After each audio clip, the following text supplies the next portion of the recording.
안녕하십니까 믿음의 형제자매 여러분. 저는 오늘 이 시간에 출애굽기 5장 3절에 나오는 이 말씀을 여러분께 설명을 드리고자 합니다. 모세가 이스라엘 백성들을 출애굽시키기 위해서 바로에게 가서 이렇게 말했습니다. 우리가 광야로 가서 3일 길쯤 행한 후에 거기에서 우리가 여호와께 제사를 드리겠다라고 말을 했는데요.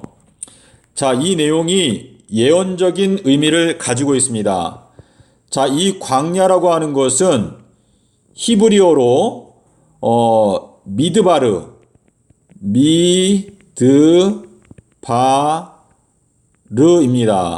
자, 그런데 이 미드바르라고 하는 단어가 다니엘서 8장 13절에 보시면 거룩하신 분 예수님께서 말씀하시기를 이라고 하는 단어와 똑같습니다. 말씀. 자, 요 단어를 저희가 좀 더 분석을 해보면은요, 여기 요 드바르는 다바르, 다시 말해서 말씀이고요. 여기 미라고 하는 것은 뭐뭇으로부터라고 하는 전치사입니다. 그래서 말씀으로부터라는 의미인데, 자, 이 광야로 가서 3일 길을 행했다라고 하는 이 표현은 우리가 이 현재 광야 생활을 하고 있습니다. 우리가 지금 광야 생활을 하고 있다라고 하는 내용은 히브리서 11장 제 기억으로 12절부터 여러분께서 16절까지 읽어보시면 우리가 지금 현재 이 땅에서 외국인과 나그네처럼 광야 생활을 하고 있는데 하늘 본향에 도착하기 위해서 지금 광야 생활을 하고 있다라고 말하고 있습니다. 이 광야에는 예수님께서 우리 눈에 보이지 않지만 이 말씀, 하나님의 말씀의 지도를 받아서 우리가 하늘 가나안 땅에 도착하게 되는 것입니다. 그래서 광야로 들어간다라고 하는 것은 하나님의 말씀의 인도를 받아서 3일 길을 행한다. 이 3일 길은 사실상 3,000년을 의미합니다. 이 내용은 여러분께서 베드로후서 3장 8절과 그리고 마태복음 16장 19절을 보시면 예수님께서 베드로에게 천국의 열쇠들을 주시겠다고 약속을 하셨고, 베드로 후서에서 베드로가 그 천국의 열쇠를 설명하고 있는 것입니다. 주께는 1000년이 하루와 같고 하루가 1000년과 같은 이 한 가지를 잊지 말라. 자, 그래서 광야로 가서 3일 길쯤 가서 제사를 지낸다. 이 제사를 지낸다라고 하는 이 의미는 로마서 12장 1절에 너희 몸을 하나님께서 기뻐하시는 거룩한 산 제사로 드리라. 이것이 너희들의 영적 예배다 그랬는데요. 저희가 이 하나님의 말씀으로 양육을 받고 3,000년이라고 하는 기간 동안 양육을 받고 우리가 새 예루살렘이 되어서 우리를 하나님께 산 제사로 하나님의 영원한 소유물로 우리를 하나님께 드리는 것, 그것이 바로 출애굽기 5장 3절에서 모세가 말하는 내용입니다. 자, 그래서 여러분께서 제가 여기에 미드바르를 적어 놨는데요. 이 단어가 구약 성경에서 하나님의 말씀 그리고 광야라고 동일하게 사용이 되었습니다.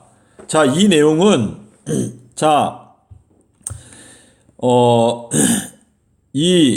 여기에 제가 적어 놓은 거 말씀드리겠습니다. 예수님께서 서기 30년도에 6월절 양으로 죽으시면서 저희들을 출애굽시켜 주셨습니다. 십자가 사건이죠. 자, 그래서 이 십자가 사건을 통해서 우리들에게 말씀을 주셨어요. 말씀. 이 하나님의 말씀은 피 뿌린 피 뿌린 말씀이다. 피 뿌린 말씀. 피 뿌린 말씀인데 요 내용은 계시록 19장에 여러분께서 보시면은요. 제가 지금 절수가 생각이 안 나는데 피 뿌린 옷, 피 뿌린 옷을 흰 말을 탄 분이 입고 있다 그랬죠. 자, 13절입니다. 19장 13절에 피 뿌린 옷이 바로 하나님의 말씀이다 그랬는데 이 하나님의 말씀은 예수님께서 그분의 피로 우리들에게 주신 것입니다. 자, 그래서 우리가 이 광야 생활을 하는 동안에 3,000년 동안 이 광야에서 하나님의 말씀을 통해서 우리가 훈련을 받고 결국 3,030년이 지나간 후에 우리들을 새 예루살렘, 하나님의 산 제사로, 산 제물로 우리가 하나님께 바쳐지게 된다라고 하는 의미가 되겠습니다. 자, 제가 사진 하나를 더 보여드리겠습니다.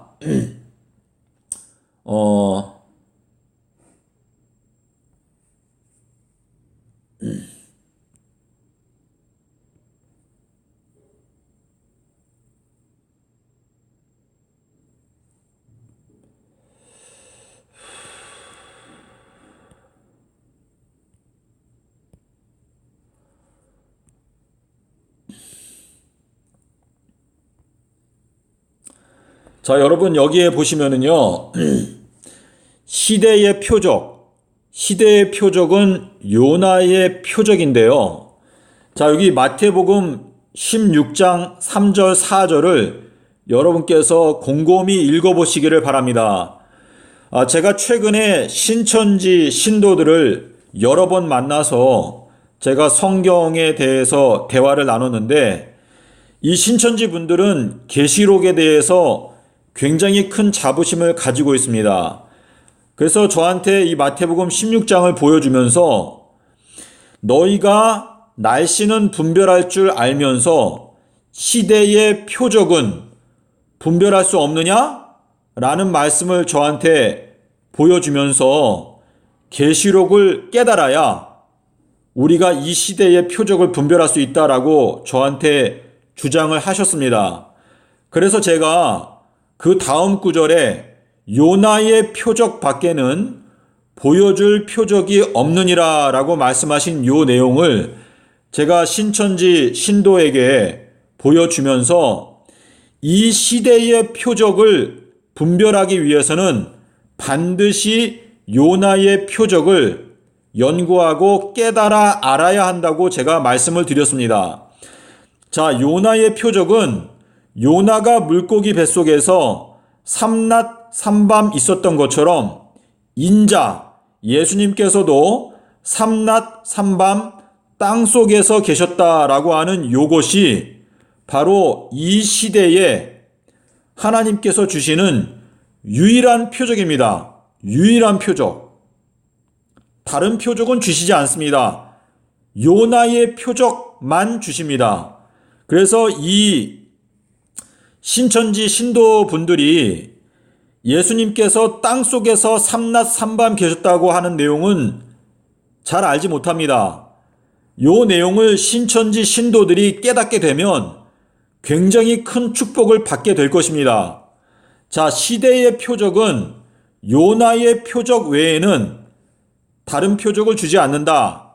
다시 말해서 이 삼낮 삼밤 땅속에서 이 말씀을 깨달아야 결국은 이 시대를 분별하게 되고 예언을 깨닫게 된다라고 하는 말씀입니다.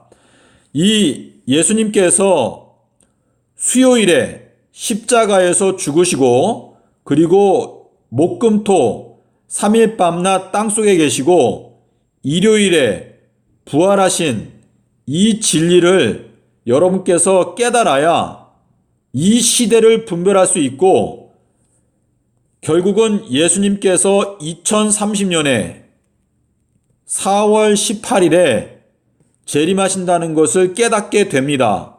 그래서 마태복음 24장 45절에서 지혜롭고 충성된 종이 되어서 그 집주인에 맡겨진 사람들에게 때를 따라서 양식을 나누어 줄 수 있는 사람이 되기 원한다면 여러분께서는 교파와 상관없이 여러분께서 신천지에 속해 있든지 안식일 교단에 속해 있든지 어떤 교파에 속해 있든지 상관없이 여러분께서는 반드시 요나의 표적을 연구하고 깨달아 아셔야 합니다.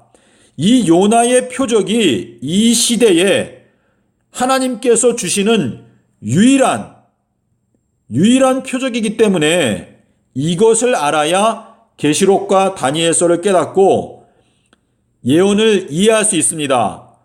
자, 예수님께서 요한복음 10장에서 말씀하시기를 이 우리에 들지 아니한 다른 양들이 나에게 또 있기 때문에 그 양들도 나에게 인도하여서 한 무리로 내가 불러 모으겠다라고 말씀을 하셨는데요. 이 말세에는 교파와 상관없이 예수님께서 불러 모으는 한 무리가 있게 될 것입니다. 그리고 그 무리들은 요나의 표적을, 왜냐하면 이것이 유일한 표적이기 때문에 이 요나의 표적을 연구하고 깨달아 알아서 시대를 분별하는 지혜로운 처녀가 될 것인데 바로 14만 4천은 어린 양이 어디로 인도하든지 따라가는 자들이다 그랬습니다. 그러므로 여러분께서 14만 4천이 되기 원하신다면 반드시 요나의 표적, 인자가 땅속에서 삼낮 삼밤 계셨다라고 하는 이 말씀을 구체적으로 확실히 깨닫기 위해서 성경을 깊이 연구하시기를 바랍니다. 저는 지난 7년 동안에 예수님께서 수요일에 돌아가시고 일요일에 부활하신 이 진리를 전하기 위해서 노력해 왔습니다. 서기 30년 수요일에 돌아가시고 일요일에 부활하신 이 진리는 아주 확실한 진리입니다. 여러분께서 이 진리를 마음 가운데 분명히 믿고 붙잡게 되신다면 여러분께서는 예언을 깨닫고 지혜로운 다섯 처녀와 같이 될 수 있습니다. 감사합니다.